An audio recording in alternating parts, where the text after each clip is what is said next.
After 2 weeks of using the iPhone 16 Pro Max side by side with my Google Pixel 9 Pro, I have a lot to say, but most importantly, there is one that comes out on top for me. So this is a pretty weird position to be in because on one hand, both of these devices are completely different. I mean, they're different in size, software, build quality, and in the price. And well, this isn't exactly an apples to apples comparison either. That would be something like the Pixel 9 Pro XL. So what is it? Like, what is making me reconsider, and why does the Pixel outshine the iPhone for me this year? Great question, and before we answer it, I just want to say thank you so much for the support that you've been showing me on this channel. It really does mean a lot, and we're edging ever so close to...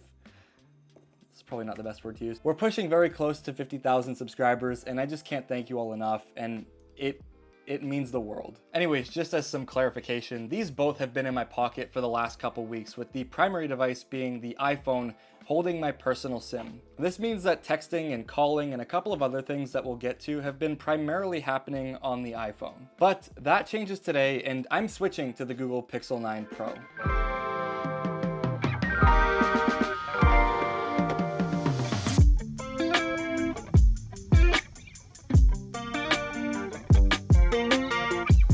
So let's start with Android Auto. I figured that it was better to show you than just to ramble about it, so that's why we're in the car. Android Auto's interface is something that I prefer much more over CarPlay. I mean, the split view itself is just nicer, and it just feels much more organized, and everything is very much readable at a glance. With the iPhone, everything's kind of split up into small chunks, and when you press in something like the Maps, it opens up in full screen, which takes you away from whatever else you were doing. If I want to get back into something like my music, I either have to press this button down here to go back to split view, or if I'm in Maps, I hit music and then that full screens. To me, I find this way more confusing. Now, I actually really like the way that Android does it, so if I want to change anything with my media, if I press this split view pane moves over to the left side, and if I want to hop back into Maps, I just press this, and I never have to go back into my apps and open everything back up. Everything is just right there, and in something like YouTube Music, you can still interact with it. And if I'm in Google Maps, I can still interact with this as well,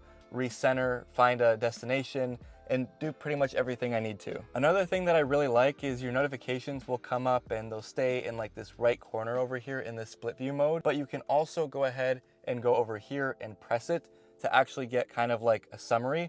So you can see what I said. I said test. And if the message is long, at least you have a synopsis of the message that is being sent to you, so you don't always have to play it aloud. And don't get me wrong, this is very much dependent on the make and model of the vehicle that you have. But for me, it's easier to change smartphones than it is to change the car if I don't like something and how it works with my iPhone. And going back to that whole dependency thing, Apple CarPlay is terrible. For me, it always disconnects. When I plug in the Android devices that I use, I never have an issue with Android Auto. It will last the whole trip. CarPlay on our way to Florida and on our way to Boston not that long ago, it was terrible. It disconnected multiple times during the trip, and it's just something that, you know, you have to think about. Oh, where's the cable? Where's my phone? You know, trying to plug it in while you're driving, and it just doesn't work. Like, it's just infuriating. All right, now both of these devices have their pros and cons, and that's why I think it's been beneficial for me to carry both of these on a daily basis. But there are areas in which the Pixel 9 Pro has gotten more use than the iPhone. Now, the 9 Pro I'm using has a 6.3-inch display, and the iPhone, on the other hand, has a 6.9-inch display. Obviously, the Pixel is going to be easier to handle, whether it's quickly snapping a photo whilst I'm out or rushing around a busy area like Toronto. I feel way more comfortable carrying the Pixel. Not all of that comes down to size though. Things like the Pixel's aluminum frame, whilst not nearly as premium as the iPhone's titanium, does offer some added grip and makes for a more confident hold of this device. Yes, it does fingerprint more easily, and in terms of the aluminum, I have had bad luck with Pixels getting chipped in the past, but for me, I can't always use a case. I'm often taking pictures of these devices for social media and filming B-roll, and a case just gets in the way and is another thing that I have to worry about. So since these phones are naked in my pocket, when it comes to pulling it out, When it comes to picking up one of these, I usually just opt for the Pixel. I think that this is also a testament to Android in a way, because even if I was using the XL, it would still be easier to one hand over the iPhone due to those universal navigation gestures. Being able to swipe from the left or right side versus only being able to do it from the left on the iPhone is something that makes these devices second nature, whereas the iPhone, you're kind of forced to hold it in two hands at times. So yeah, in terms of a daily device, of course the smaller phone is going to be more beneficial, but it doesn't just come down to the size, and like I said, it does have a lot to do with the software as well. Now, I also thought the Pixel would be overshadowed by the iPhone in terms of its battery life. I mean, I didn't go out of my way to buy smaller phones, and I've never used a compact flagship, so I didn't really know what to expect. That being said, the Pixel is using the Tensor G4, and more on that later, but it's a very efficient SoC. And don't let the size fool you, because the Pixel actually does have a larger physical battery than the 16 Pro Max. I've seen claims of people pushing past 13 hours of screen on time, and while I don't think that's possible in my personal use case,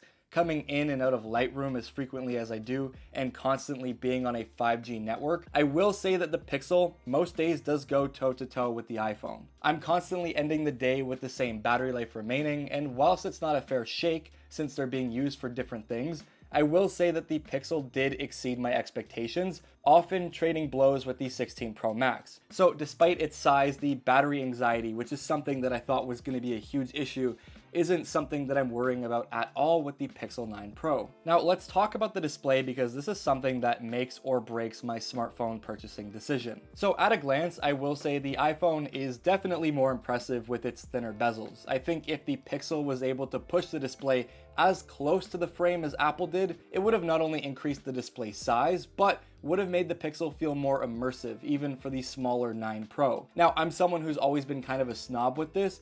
The largest display that I can fit in my pocket is almost always what I'm choosing, despite how uncomfortable it may be. Though, this kind of like experiment has made me realize something. I'm not really losing out on the Pixel. Sure, for content, the smaller screen isn't as immersive, but there's also a lot less of an intrusion due to the smaller hole punch camera. The display is also very bright, pushing up to 3000 nits in HDR or when outdoors, and of course it is rocking a 120Hz panel. On paper, the Pixel screen is actually very impressive, and as a whole, I do like what I'm seeing. The colors are punchy, it's vibrant, even when it comes to touch responsiveness and the perceived smoothness, I think Google's actually pulled through. Now, of course, since I carry both, if it comes to something like a gaming session, I'm choosing the iPhone, partly because of the display size, but also because of its performance. Okay, and speaking of the performance, going back to the whole Tensor G4 thing, I don't think that you'll be able to tell there's far less power behind the Pixel over this iPhone.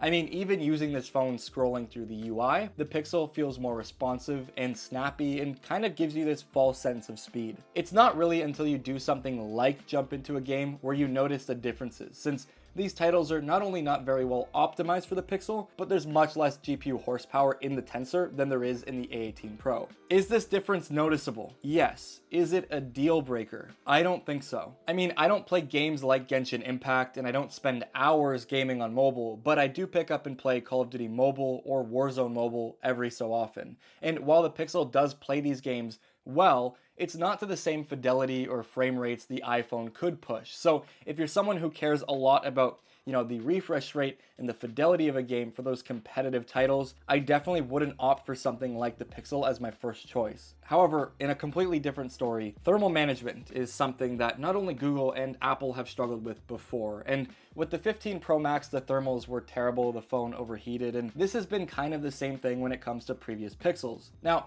with the Pixel 9 Pro, it is completely different. I think Google's done a fantastic job keeping this phone cool, and when it comes to longer play sessions, it really shouldn't be an issue. Now, the most demanding thing that I do on my phone these days is Lightroom, as I take most of my images in RAW, and the Pixel, it's never really impressed me in speed in both editing and exporting. But I am finding the Tensor G4 once again trading blows with the A18 Pro in the iPhone. Sometimes exports are faster on Pixel, and same with tools like Generative Fill in Lightroom. So in terms of the performance impacts on me, there isn't any. And to be honest, in my day-to-day, I wouldn't really be able to tell you the difference between the iPhone and the Pixel, and that is just an insane feat. And one thing I do use my phones for a lot, however, is the cameras, and Google's packed a lot into this tiny chassis. So there's a 50 megapixel wide, a 48 megapixel ultra wide, a 48 megapixel telephoto, and while I have covered these in previous videos, the results are very nice. I'll show you some examples of images I've taken in the auto settings so that you can get an idea of what this is like for pointing and shooting, but I think straight out of camera, the Pixel is the best that I've used. I like the processing, though I am aware that it might be too punchy and kind of exaggerating some colors, but this is a nice contrast from the iPhone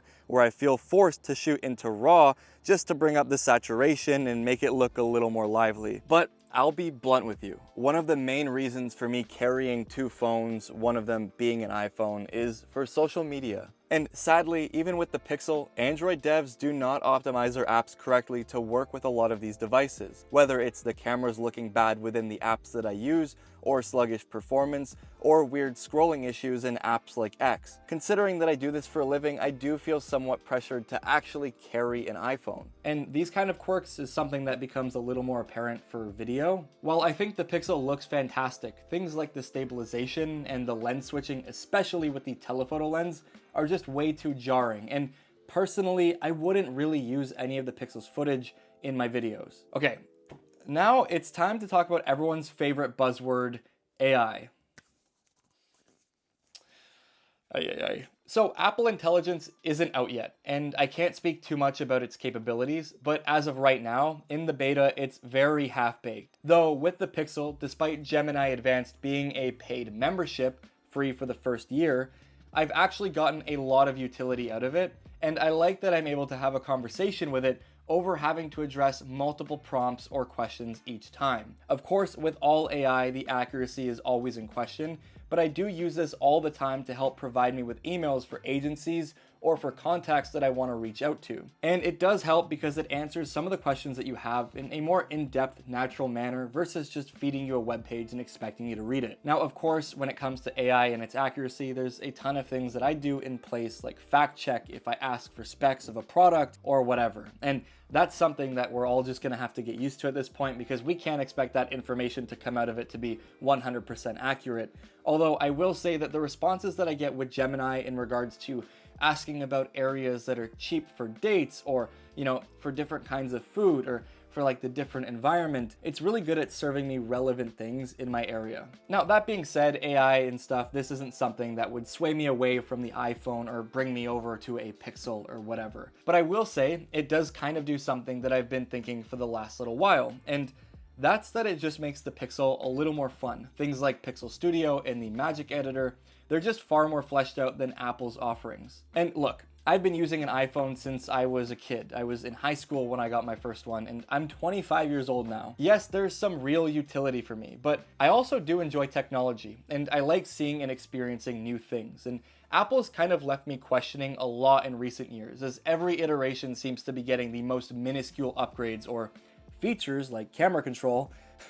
And I personally just like that Google's been trying new things and playing with their designs and even giving us fun colors. But the biggest thing is that Android and Google in general have been doing a lot to focus on the user experience and make these phones feel more smooth, snappy, natural, and comfortable. Like honestly, if you weren't savvy enough, if you looked at the 16 Pro Max right beside a 12 Pro Max, you probably wouldn't be able to tell which one apart unless you knew the different colors. And tech has changed so much in those couple of years. And aside from performance and things like app optimization, I do just feel like the iPhone is lagging behind. So my main SIM is in the Pixel, like I said. And I'm gonna give you guys an update as soon as I have some more information on this device and actually, flesh it out in my day-to-day and just see how it goes. So if you want to see a long-term, like a 1-month review or something on the Pixel 9 Pro, let me know in the comments, and I really appreciate you watching. If you stuck around and watched all this way, go ahead and drop a pineapple emoji down in the comments below, because it helps with engagement, but it also shows me who the real ones are. And don't forget to drop a like and leave a sub on your way out.